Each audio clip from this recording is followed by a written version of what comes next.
Hi, everyone. Thank you for joining us for another episode of the Mayor's Table. I'm Farmington Mayor Nate Duckett. With me today is Farmington Municipal Schools Superintendent Dr. Gene Schmidt.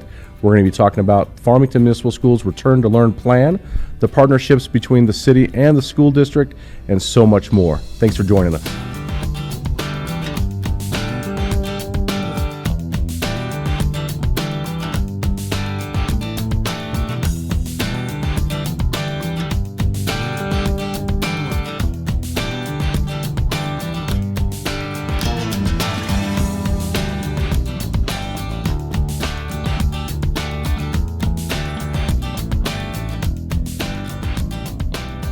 Hey everyone, Farmington Mayor Nate Duckett. Thank you for joining us today for another episode of the Mayor's Table.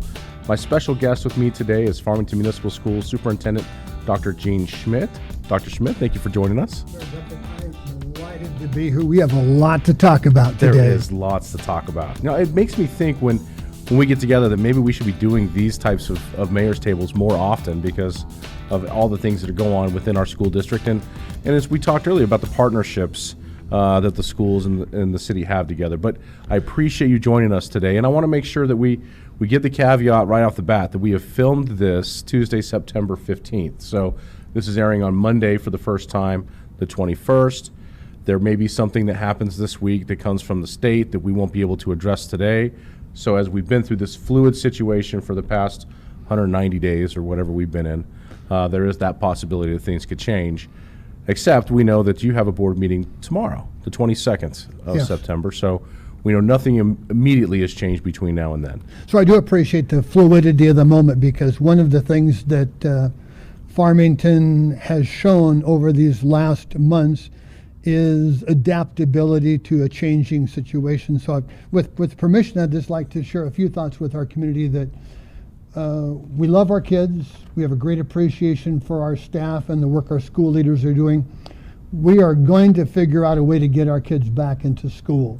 And Mayor, I want to give a shout out to you before I jump too far into what we've tried so far, but I want the community to know that the mayor has championed getting our kids back into school all the way to the governor's office. We met last week. I was expressing some of my frustrations about what it takes to get to yes.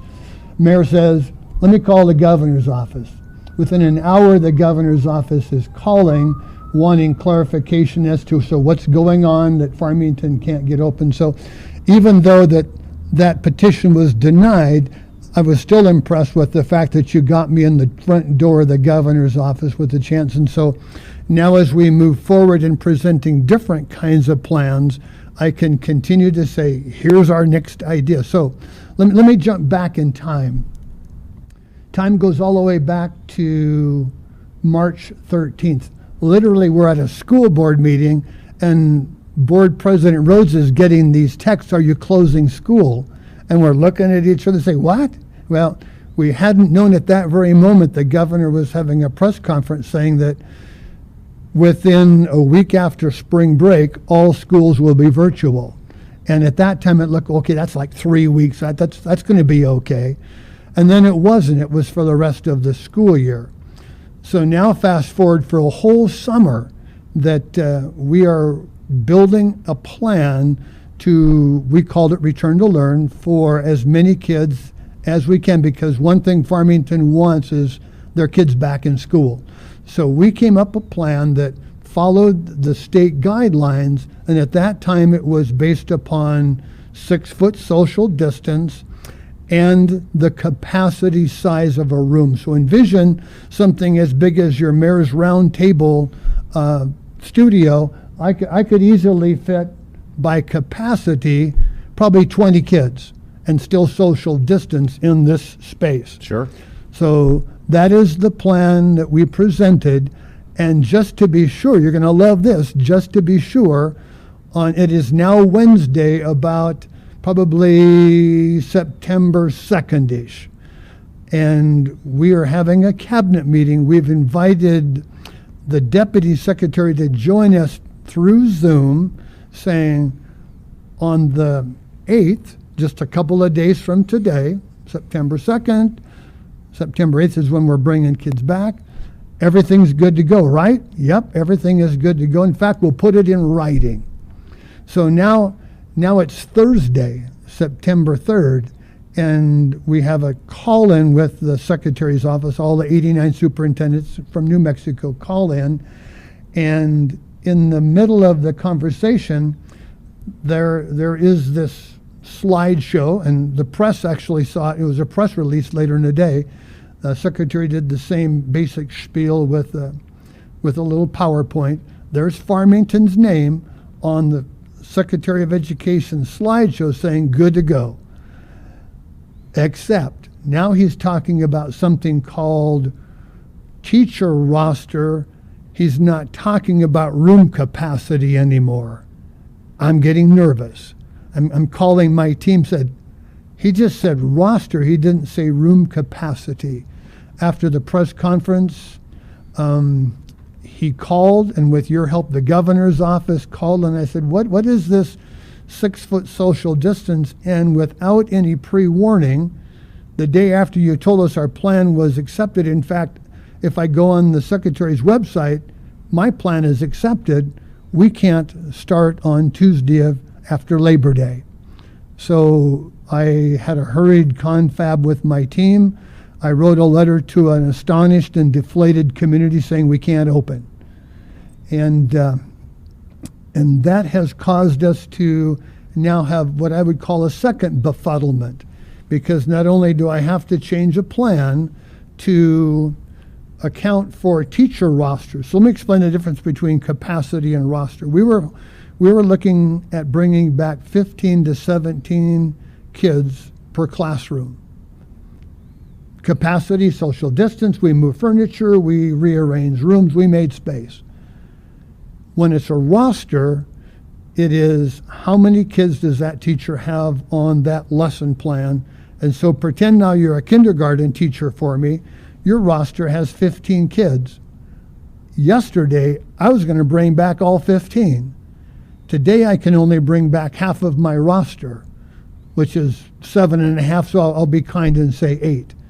I wasn't going to make 340 teachers call parents and say, oh, by the way, your child can't come back to school because of something called teacher roster instead of room capacity. So I took that courageous step and told the community that we're not coming back.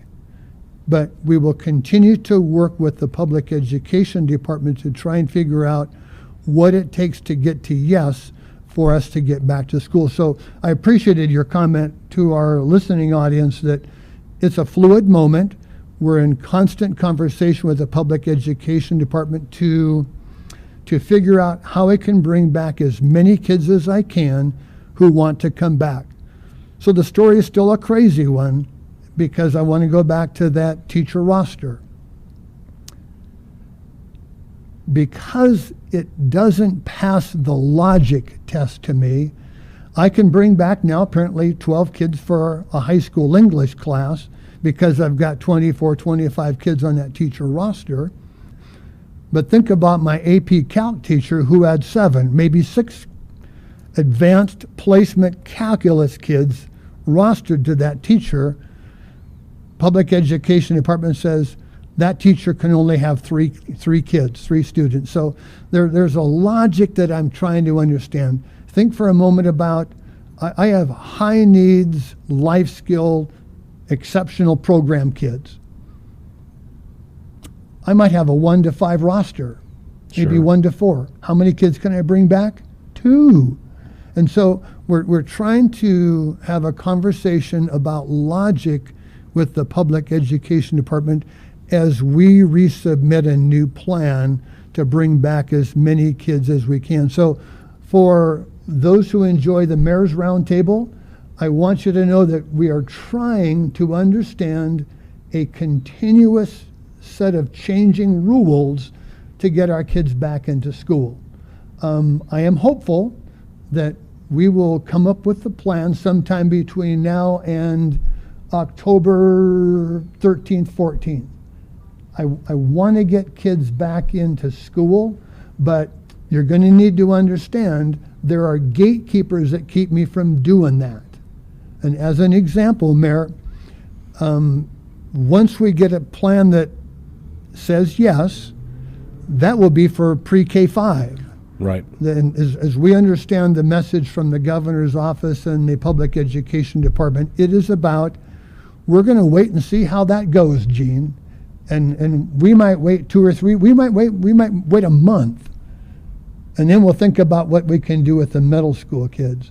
I'm asking the public education department to bring them all back under the safe conditions that we are trying to negotiate with the public education department. I'm said, it makes no sense. I've got 19 schools scattered around the town. I ought to be able to bring 19 schools worth of kids back because they are separated from each other. And so I will continue to work with my leadership team. We're having conversations with the principals. We will convey our thoughts to the teachers and our community, but that will be mission critical next week, is to, what does it take to get our kids back in school, as many as want to come back, because when we surveyed our town, as an example, so I'll throw a number at you. I've got about, I want to say 4,500 kids in K through 5. When we surveyed parents, we had 2,100, I want to say, and about 32 said they want to come back to school tomorrow. So almost half of our kids in the elementary want to come back. The numbers are closer to 53, in some schools 60% of my schools when you get into the secondary. I don't think that's an unreasonable number to bring back to school.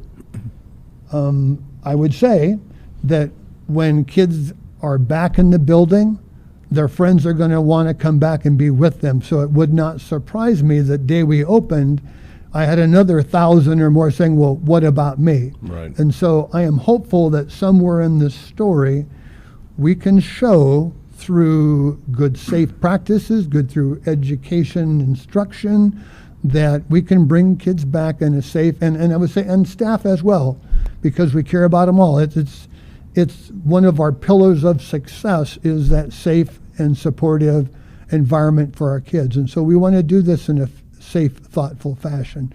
We have the sanitizers, we have the temperature checks going, we have, the little contacts with the families. Don't send your kid to school if they're sick.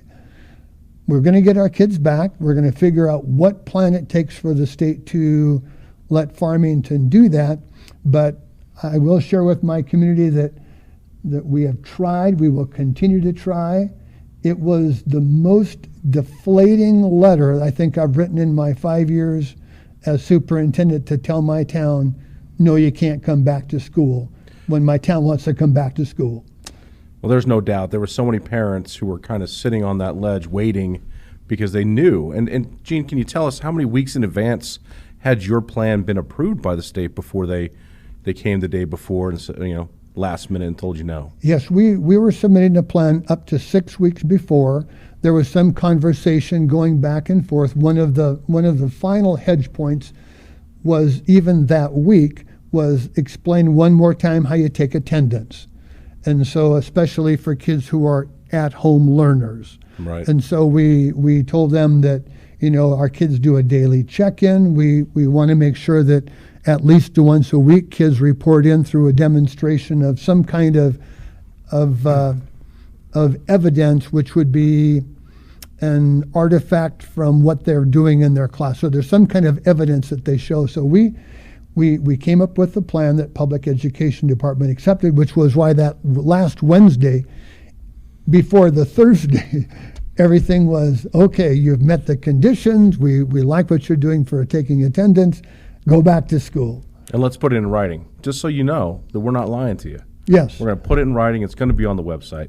Well, it was interesting when that announcement came out, and I went to their website because the term teachers roster had been brought up to me. Everything has been based on capacity. Yes. All the reopening plans and everything geared around social distancing and those things is built around the capacity of the rooms and the buildings in which people occupy. And so it was astounding to me to see that the teachers roster, because that's an ambiguous number. It's an ambiguous number. It could be different in every school, but you're still in the same size, for the most part, the same size classrooms. in nearly every single school. I mean, some are a little bit bigger, but some maybe a little bit smaller. So it just seemed very odd that at the last minute that was the determination. And it makes me wonder again, as we have faced continual gating criteria that's been put into place. You know, we meet the 4, then we got to add a 5th, and then we meet the 5th and we add the 6th. The same thing now is obviously happening to the school districts. So when are we really going to be able to get our kids back into school? When are we really going to be able to get all of our businesses open? When are we really going to be able to move forward? And a lot of people have different theories about what that looks like. But even to the point that you've said, it's only K through 5 that we're talking about at this point.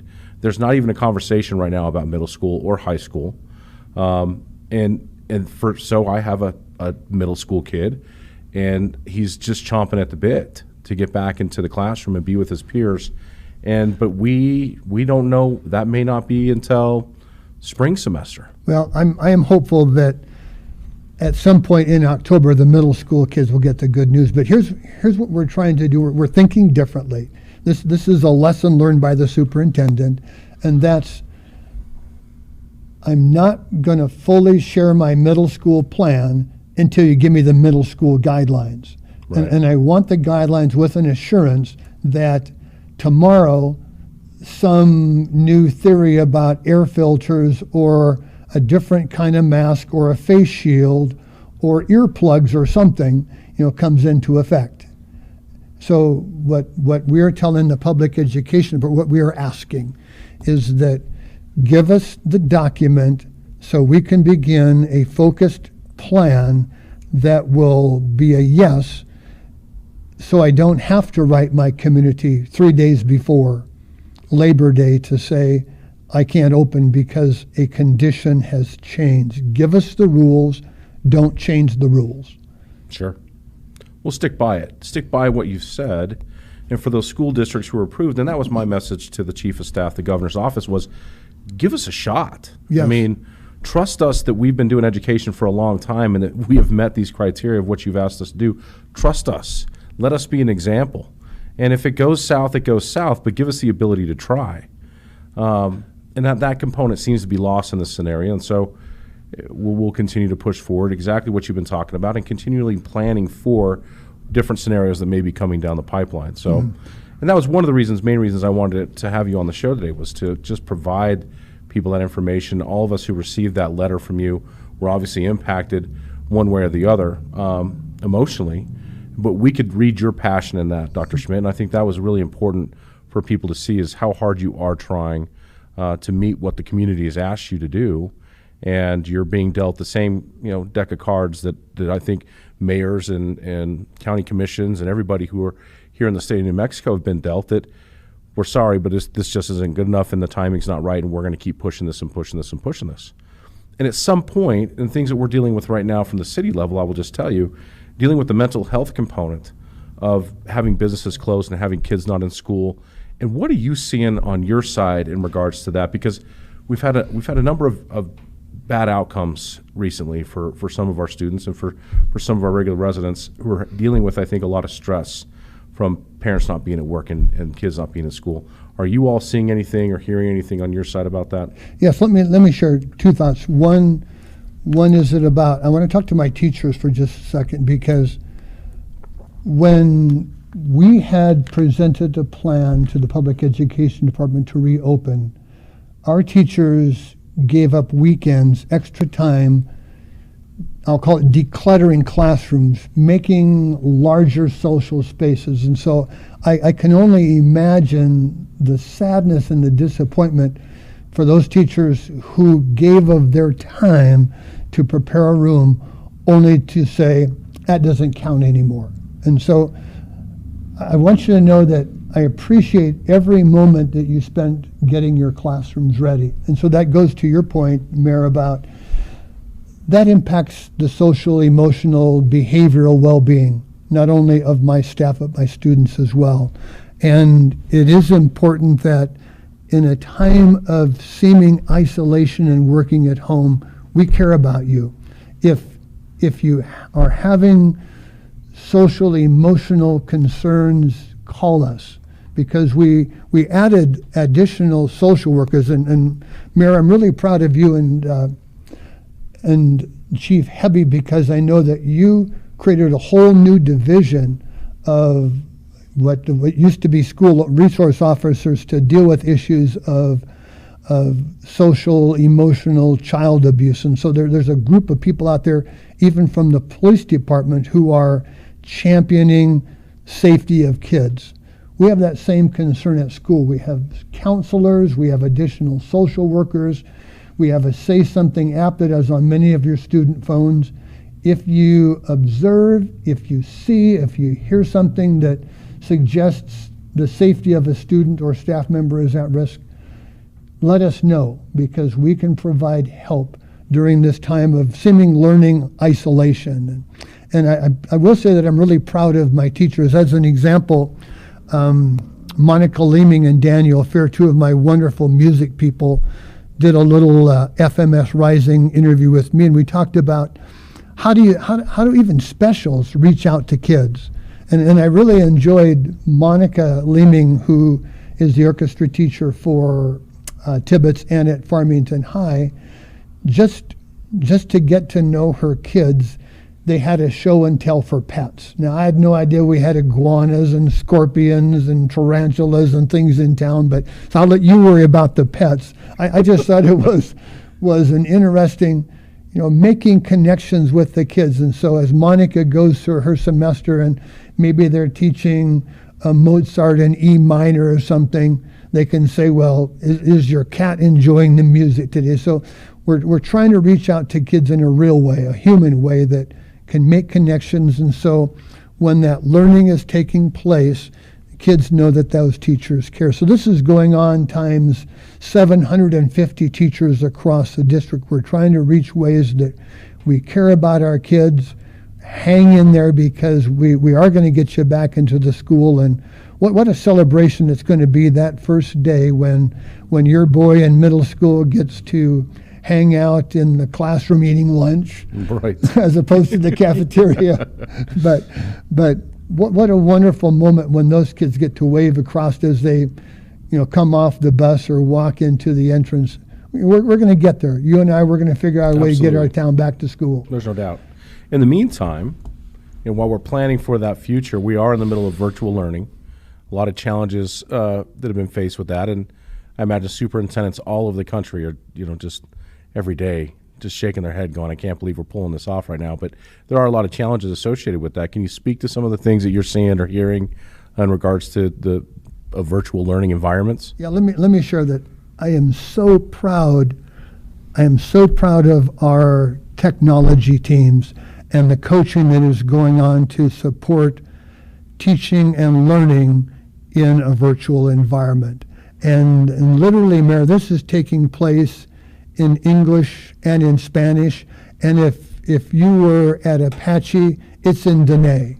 We are doing all we can to reach out to families in first languages through assignments, but the creativity that our teachers are being coached into new ways of virtual learning, I will predict with certainty we'll never have another snow day. Because teachers and students will, hey, if I have to learn at home today, I understand how we're going to do that. And so that is an important skill set for not only teachers but kids as well, because we're moving into a whole different kind of learning world.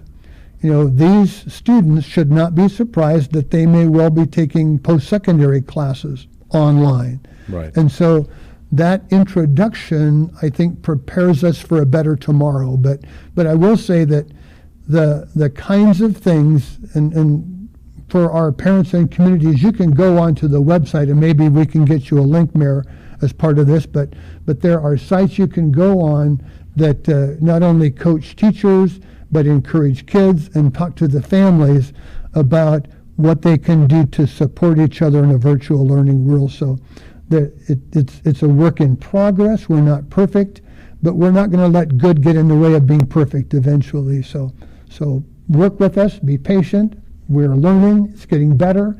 You will get back to school someday, and we're going to enjoy whatever it is through those learnings until then. Well, I think those website links would be helpful. So we'll make sure we get those on the screen. Thank you for that. And, it's a similar situation for a lot of businesses that had their employees at home during this time, and how many of you can successfully do your job from your home and not have to be in an office building or occupy a space. And I wonder what's going to transition in that world as well, as businesses realize that there's a lot of overhead cost of having this physical space where I'm making people come when they could certainly be sitting in their house and do the same amount of work. It's going to be interesting to see how that all turns out. But you've certainly pointed out no more snow days. That would be heartbreaking. That's what a child looks forward to every winter. Is, did it snow last night? Oh, yes. Not enough. You still have to go to school. But well, let me share one more, because there are so many things that we care, and I know that feeding our kids is important to you. We're not a wealthy community by some standards, but we continue to provide meals for kids, and so you can go to the school website to see where meals can be picked up. Even though we're learning from home, we're trying to figure out ways to make sure that meals, breakfast, lunches are available to our kids. And Mayor, I'll say that we actually do have two groups of kids who are at school. I have 80 of my life skill kids, K-12. Just this week, we're going to be adding 116 more special needs kids into a small group, 1 to 4. Sometimes it's 1 to 2, sometimes it's 1 to 1. But we're doing a soft launch, trying to show public education department we can bring kids back in a safe. And our kids have been back for a month, and we've not had a COVID moment. So we try to build data for the pets. Here's what we can show.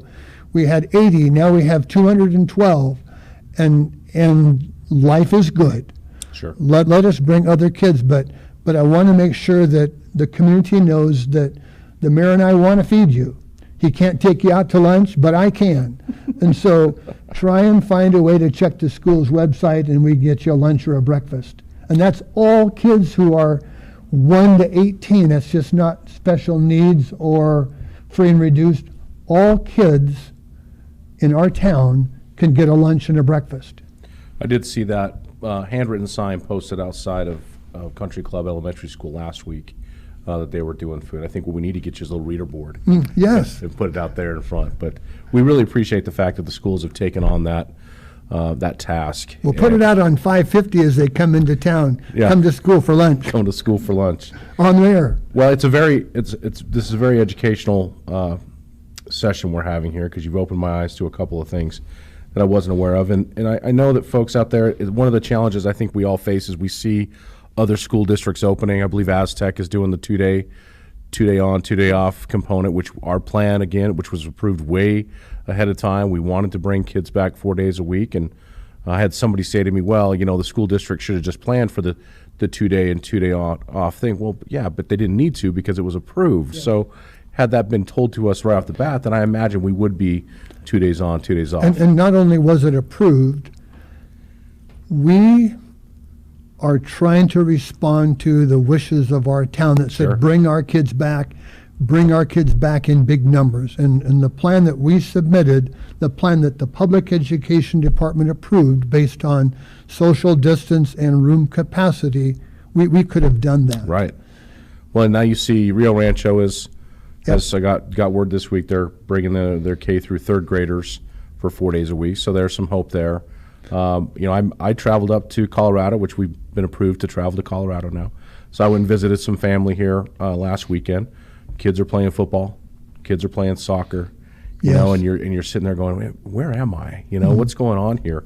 So I certainly understand the frustration of our community. I understand your frustration, Dr. Schmidt, as well, in working so hard to fulfill those communities' desires and to fulfill the educational needs of our students. So, I appreciate that comment, because we are studying the Rio Rancho model. We're looking at the Aztec model, and the conversations that we're having internally, and what I'm telling Pet is, let me open, even if it's one school at a time, that meets whatever condition we want, because some of my schools may well meet the teacher roster in a teacher capacity, room capacity. So we're going to be doing a lot of conversations this week in anticipation of the September 22nd board meeting. So I'm really pleased that this is coming out on a Monday. So, virtually fill the boardroom.